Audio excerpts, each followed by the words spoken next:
Storytelling.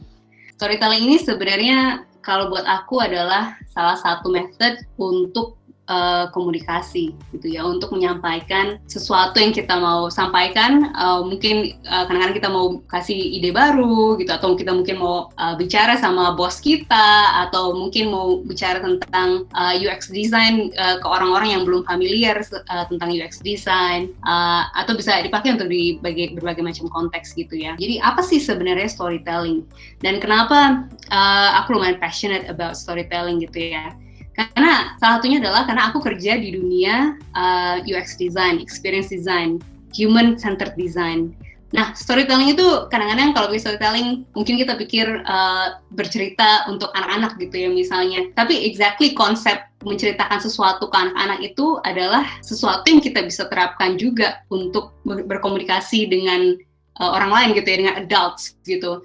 Karena sebenarnya konsep storytelling itu kan kita berusaha menceritakan sesuatu yang atau mengkomunikasikan sesuatu yang orang lain mungkin susah mengerti atau belum mengerti gitu ya. Jadi kenapa sih kita pakai storytelling gitu ya? Nah, salah satu research-nya ini adalah mengatakan kalau storytelling ini sebenarnya akan sangat membantu sekali untuk menimbulkan connection gitu di antara orang untuk bisa mengerti satu ide yang sama gitu ya. Jadi ini adalah salah satu metode komunikasi kalau menurut aku gitu. Facts are up to 22 times more memorable when presented in a story form. Jadi ini katanya Jerome Bruner, dia adalah cognitive psychologist, in which I think is true gitu, karena dengan storytelling ini itu akan membuat konten kita lebih enjoyable dan lebih accessible gitu untuk banyak orang. Jadi coba kita lihat sekarang elements of storytelling itu apa sih? Most of stories will consist of these three elements. Jadi yang the first one adalah visual, second one auditory, and then the third one is emotion. Gitu. Nah, dengan mencakup tiga elemen ini, itu sebenarnya kita sudah itu sebenarnya sangat membantu banget untuk kita mengkomunikasikan ide kita tadi, karena it means there's something for everyone. Nah, sekarang bagaimana kita bisa pakai storytelling ini?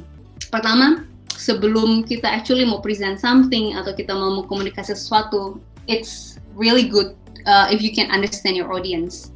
Gitu. Jadi there's always a pre-work to do gitu ya sebelum kamu mau present, sebelum kamu mau ketemu klien misalnya.